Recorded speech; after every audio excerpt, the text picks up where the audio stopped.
Здравствуйте, добрый день.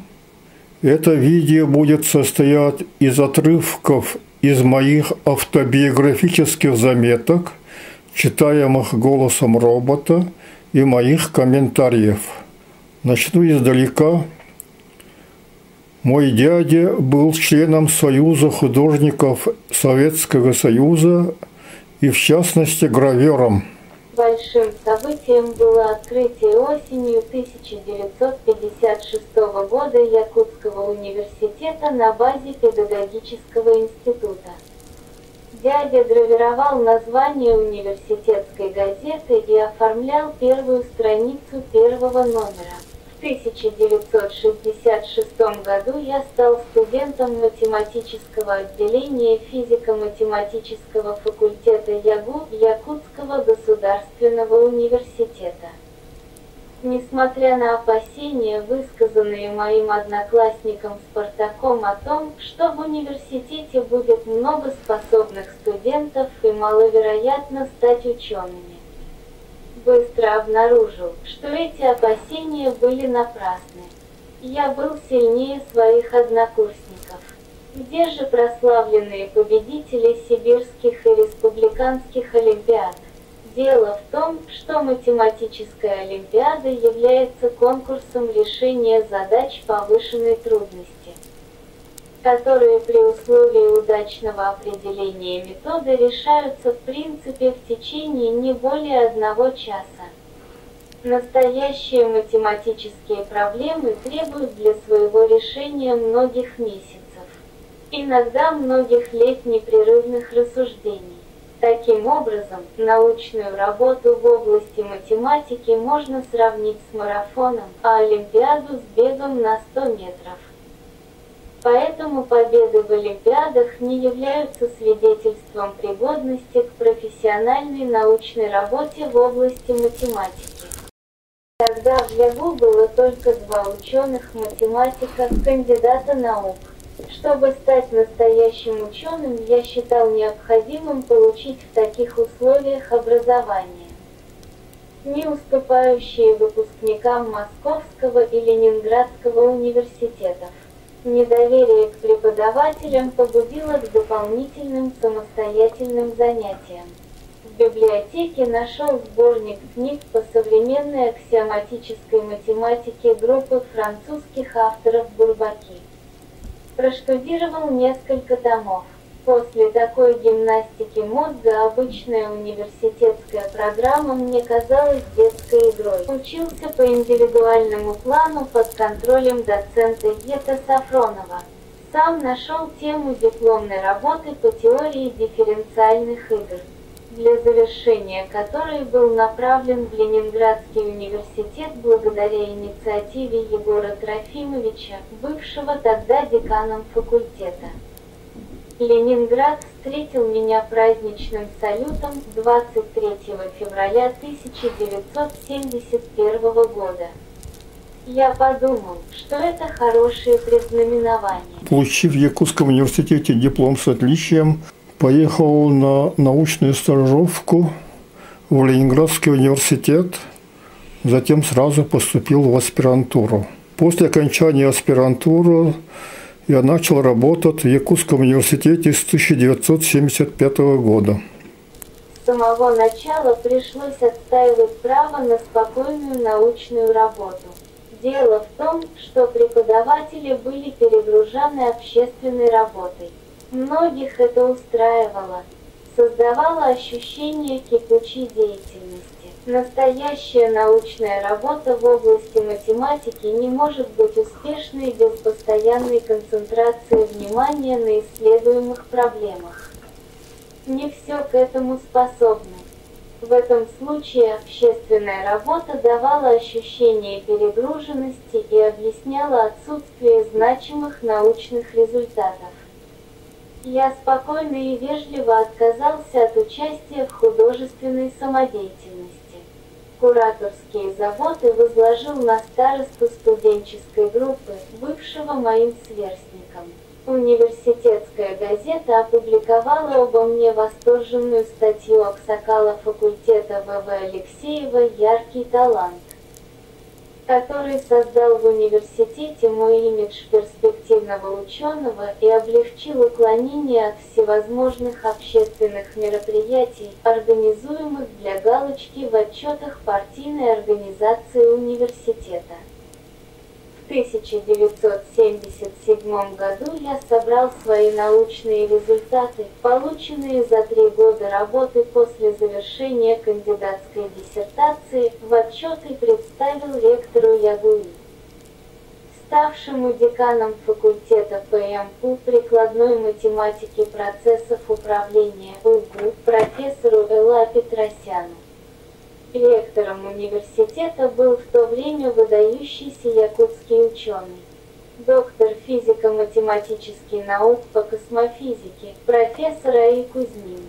Вскоре Ариан Ильич организовал собрание кандидатов наук, работающих над докторскими диссертациями.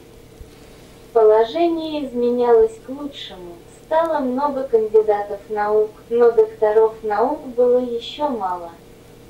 Ректор требовал ускорения работы над докторскими диссертациями, и я послужил примером продуктивного молодого ученого.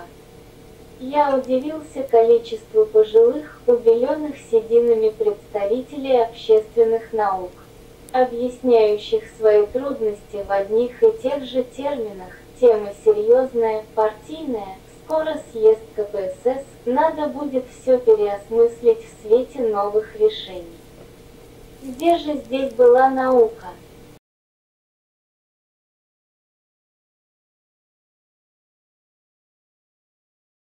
Проректором по научной работе был представитель технических наук, профессор Н.С. Иванов. Ариан Ильич и Николай Сергеевич сделали все от них зависящее для превращения ЯГУ в современный университет с сильным в научном плане преподавательским составом. Что касается профессора Петросяна, то он неожиданно предложил мне написать совместно с ним монографию и опубликовать ее в издательстве УГУ. Во второй половине 1977 года я вернулся в Ленинград на полгода для работы над этой книгой. Вскоре произошло важное для меня событие. Приведу начало видео «Первые научные стажеры Якутии за железным занавесом». В начале 1978 года Якутский университет впервые получил предложение представить кандидатуры для участия во всесоюзном конкурсе молодых ученых для отбора стажеров, направляемых в зарубежные страны по перспективным направлениям науки. Я и физик Соловьев были отобраны ученым советом университета. Вопрос о месте стажировки определился тем, что моим основным иностранным языком был французский. Декан факультета Егоров резонно заметил: «Вы не являетесь членом партии и не имеете никаких шансов быть отобранным для поездки в капиталистическую страну. К тому же, многие яркие молодые ученые будут представлены ведущими вузами страны, которые будут лоббировать их перед жюри. Зачем рисковать? Я вам советую поехать в Варшаву. Там есть сильный математический научный центр имени Банаха». Я ответил без секунды колебания. После аспирантуры в Ленинграде, крупнейшем научном и культурном центре, стажировка в Варшаве меня не интересует. Я предпочитаю рискнуть. Или Париж, или ничего. Из этого видео можно узнать подробности о моей стажировке во Франции. Защита диссертации происходила в эпоху крайнего ужесточения требований со стороны ВАК, которая в 1975-1991 годах была при Совете министров СССР. Статус ВАК никогда не был так высок. До этого она находилась в ведении Министерства высшего образования СССР. Интересно, Что такое повышение требований произошло после публикации в литературной газете от 5 июня 1974 года статьи «Ученые и лжеученые», посвященной разоблачению авантюры Горбатенко. По фальшивым документам, пробившегося в науку и появившегося в Якутском университете под видом доктора экономических наук и создавшего диссертационный совет. Доктором наук мог быть только основатель нового научного направления. Диссертация на соискание ученой степени доктора наук должна быть самостоятельной работой, в которой на основании выполненных автором исследований сформулированы и обоснованы научные положения, совокупность которых можно квалифицировать как новое перспективное направление в соответствующей отрасли науки, или осуществлено теоретическое обобщение и решение крупной научной проблемы, имеющей важное народно-хозяйственное, политическое и социально-культурное значение. Пришлось основать такое направление аксиоматическую теорию игр с полной информацией в общих динамических и квазидинамических системах.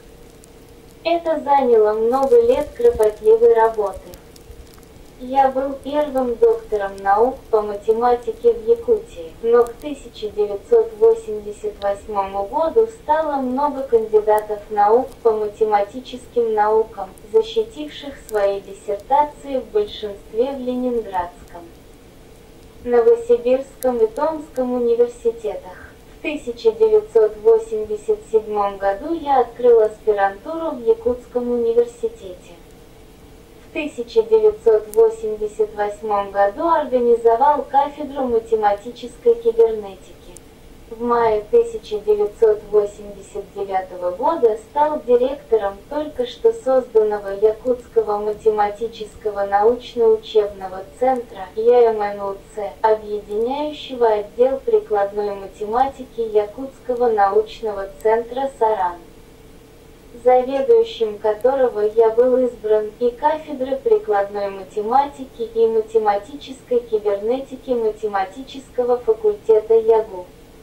Однако, я не мог возлагать в научном плане большие надежды на своих подчиненных, ибо в марте 1988 года неожиданно обнаружилось, что за 6 лет я опубликовал 60% от общего объема престижных публикаций математического факультета, в котором работало в то время 46 преподавателей.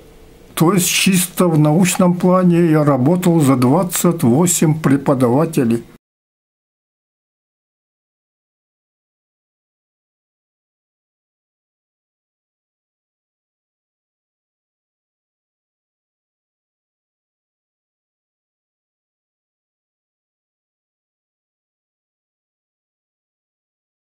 Мое видео о математиках и математических державах начинается следующим образом. Интересный вопрос. Много ли среди людей талантливых математиков? Великий математик и физик-теоретик Анри Пуанкаре считал, что математиками рождаются, а не становятся. Другой известный французский математик Жан Д'Адонне думал, что математические таланты встречаются очень редко, и делил их на 3 категории. Первая категория. В развитых странах преподавание математики обеспечивается многочисленным персоналом, получившим в своем большинстве ученую степень, защитив диссертацию. Но эти люди в своем большинстве не способны к настоящим исследованиям из-за недостатка творческого воображения. Действительно, в большинстве случаев их работы тривиальны и ограничиваются изложением нескольких следствий из хорошо известных принципов. Однако, они несомненно играют важную роль в обучении будущей научной элиты страны. Это они могут на младших курсах университета обнаружить очень способных студентов. которые станут математиками следующего поколения. Они бывают в курсе научных новостей и могут обогащать ими свои занятия. Вторая категория. На более высоком уровне находятся математики, способные к оригинальным исследованиям. В развитых странах на 10 миллионов жителей рождается примерно по одному такому математику в год. Только они могут серьезно руководить диссертационными исследованиями и начинающими молодыми математиками. Третья категория. Есть, наконец, большие новаторы, чьи идеи оказывают влияние на всю науку своего времени и даже век спустя. Можно насчитать полдюжины таких гениев в XVIII веке. Около 30 в XIX веке, теперь таких появляется по одному или два в год по всему миру. Мы считаем, что система безошибочного определения математических талантов может быть основана только на тестировании способностей учащихся к исследованию нерешенных математических задач, описываемых на языке школьной математики. Мы долго и упорно работали над созданием источников таких задач. Для этой цели разработана элементарная геометрия преследования, имеющая неограниченные перспективы развития с участием всех любителей математики. При этом важно, что она является новым расширением классической эвклидовой геометрии. Об этом я рассказал в 2 видео «Математика. Ключ к успеху» и «Использование ЖИПТО для выявления и развития одаренных детей». Если перевести мнение Жана Дидане на масштаб Якутии с его миллионом жителей, то получаем следующее. В этой республике должен рождаться примерно 1 математик второй категории в 10 лет. То есть, если даже принять профессиональную жизнь математика за 50 лет, то в Якутии должно быть не более 5 математиков второй категории, что, мне кажется, даже соответствует реальности. Но ведь это же очень мало, скажете вы. Я думаю, что если использовать эффективно мой метод раннего и безошибочного выявления математических талантов, то их можно выявить хотя бы в 2 или 3 раза больше. Об этой возможности хорошо знают мои лучшие ученики.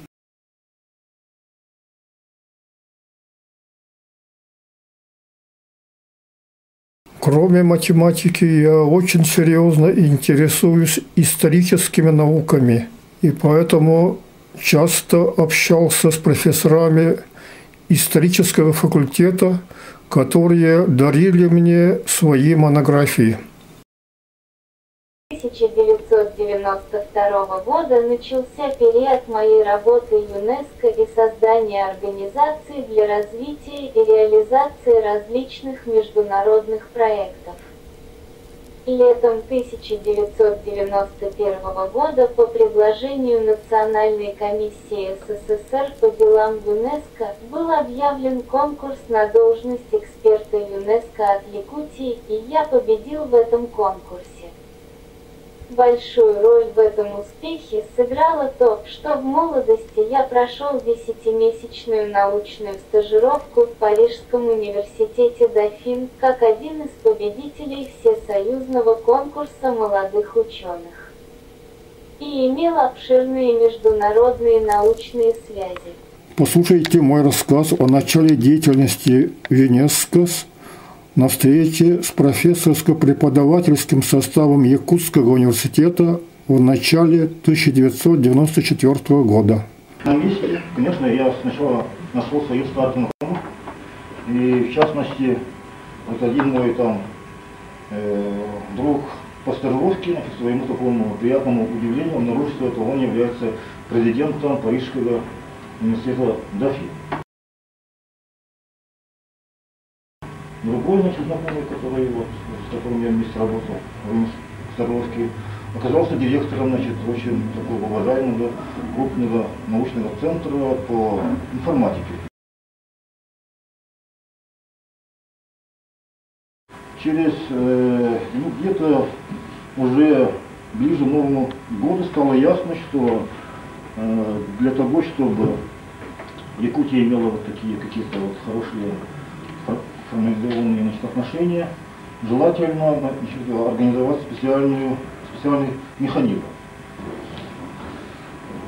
Совместно вот с этими своими коллегами создал ассоциацию, официально зарегистрировал. Ассоциация называется Комитет программ сотрудничества с Республикой Саха.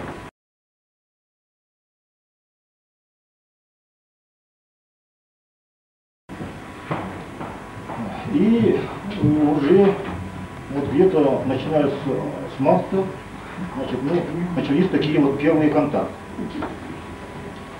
Первым таким делом была конференция ЮНЕСКО, посвященная народам Крайнего Севера. Мы, значит, приняли очень активное участие, ездили туда Артамонов, министр внешних связей, Корякин Климент Львович, заместитель председателя правительства, очень, значит, мы активно там приняли участие и попутно начали, значит, первые акции по установлению прямых связей с провинциями Франции. То есть, значит, просто познакомились с координаторами этого дела в Министерстве иностранных дел, в Министерстве внутренних дел Франции.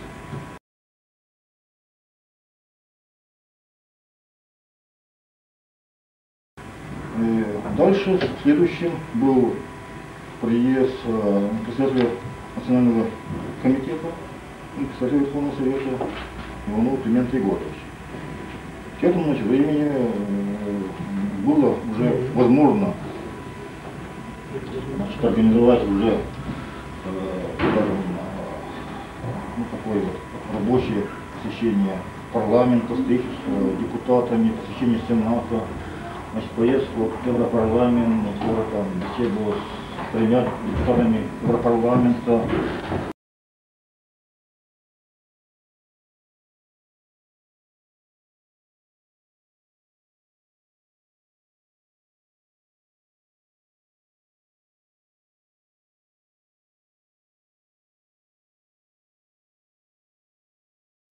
Поездку в Нормандию, значит, встречу с руководством этой провинции, встречу с мэром столицы этой провинции, значит, города Руана, значит, и обсуждению вопроса о возможности создания там музея Крайнего Севера.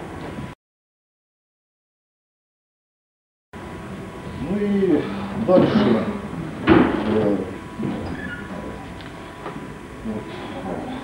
была вторая конференция по народам Крайнего Севера. Ездил профессор Скрябин, который является, как вы знаете, директором Якутского международного центра развития северных территорий, который включает в себя, является ассоциацией всех, как бы, научных сил Якутии. Он съездил, был в течение недели. За это время подписал 4 договора о научном сотрудничестве, в частности, с Бержем, это ведущая по Франции, одна из ведущих в мире научных центров по геологии и горному делу.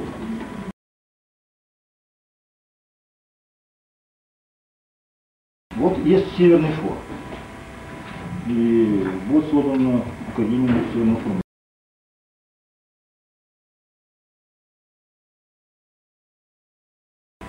Эта академия, видимо, значит, ее лучше создать как неправительственную организацию международную. В этом случае она может быть ассоциирована с ЮНЕСКО и может как-то, значит, быть облегчена, так сказать, задача установления международных связей этой академии. Действительно, вскоре после этой встречи Академия Северного форума была создана. Постепенно были установлены хорошие связи с ЮНЕСКО. но, к сожалению, руководство Академии Северного форума не было доверено яркому ученому с хорошими международными связями, поэтому возможность превращения этой организации в один из близких к ЮНЕСКО эффективных научных сетей не был, к сожалению, полностью использован.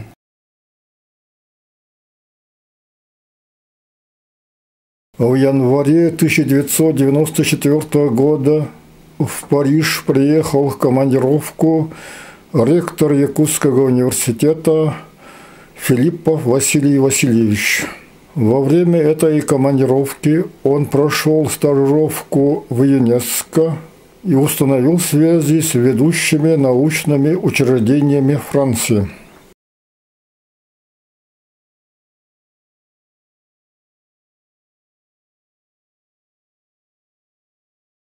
Начавшаяся по инициативе ректора Филиппова международная научная деятельность Якутского университета динамично продолжалась до 1998 года, когда она была прервана финансовым кризисом в России. Следующее событие произошло по инициативе заместителя генерального директора ЮНЕСКО по образованию профессора Колина Пауэра. Он был в 1993 году в Якутске на конференции ЮНЕСКО по образованию. Во время этой командировки он познакомился с изобретенной мною развивающей игрой «Жипто» и ее использованием в школах в качестве стимулятора различных видов творчества.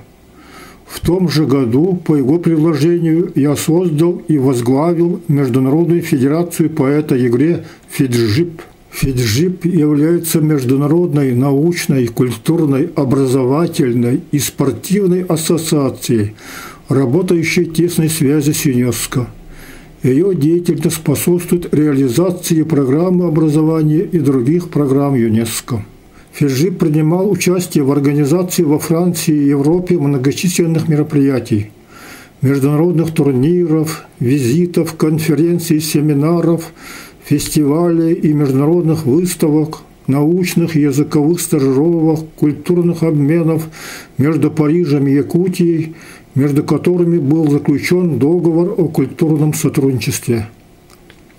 Чтобы грамотно организовывать сложные международные мероприятия, счел необходимым получить дипломатическое образование Парижской международной академии и углубленное высшее образование в области международного права и экономики на юридическом факультете Парижского университета Декарт.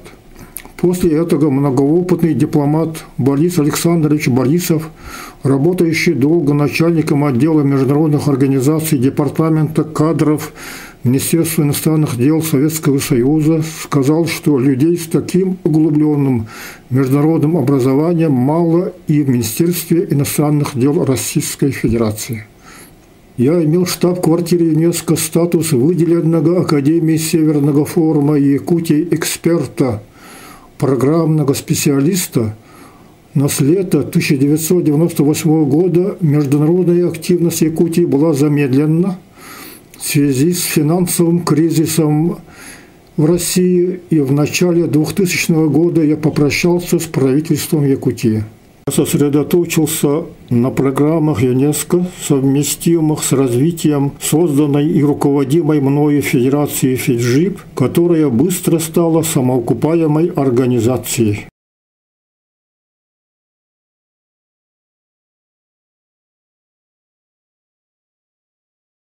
В высших учебных заведениях читаются спецкурсы по педагогике ЖИПТО и элементарной геометрии преследования. Защищены диссертации, полностью или частично посвященные педагогике ЖИПТО. Предложено большое количество тем для диссертаций по психологии, математике ЖИПТО и искусству ЖИПТО.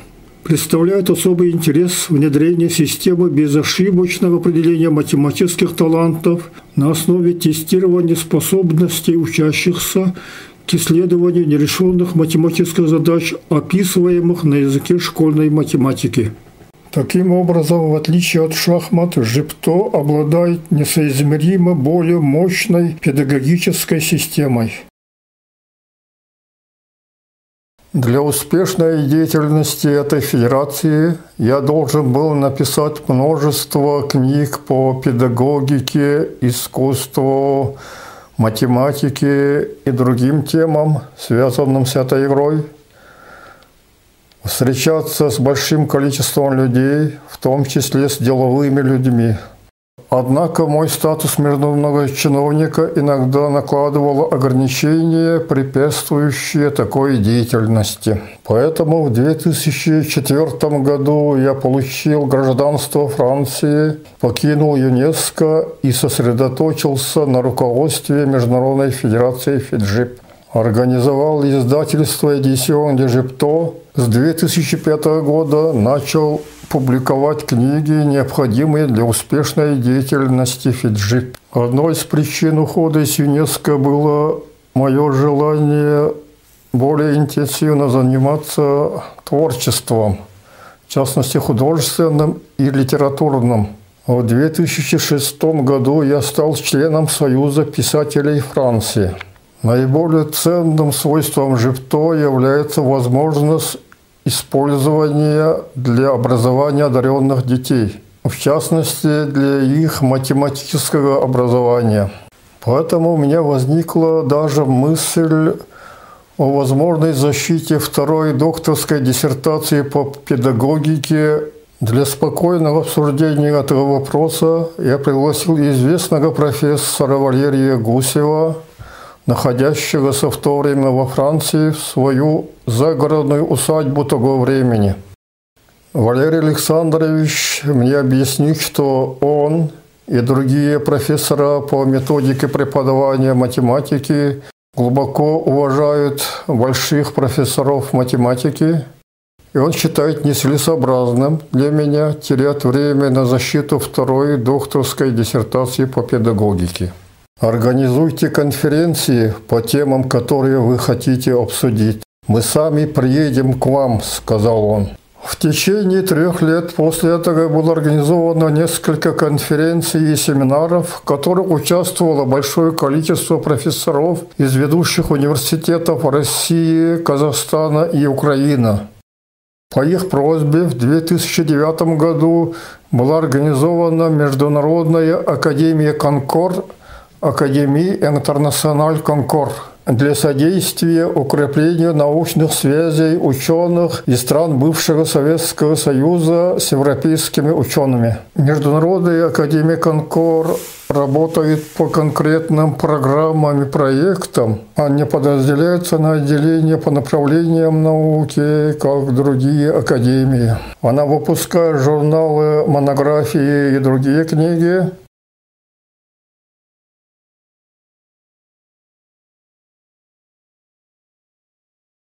Присуждает медали и орден Конкор.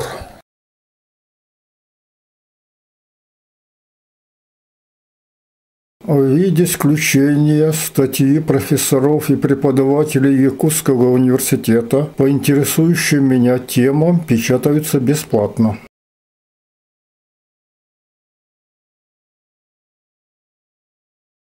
В 2002 году я организовал сотрудничество между историками и археологами Якутского университета и Франции. Несколько раз читал лекции в Якутском университете, в том числе на французском языке. В заключение я хочу сказать, что храню хорошие воспоминания о Якутском университете. Помню многих своих студентов, особенно первых и наиболее способных.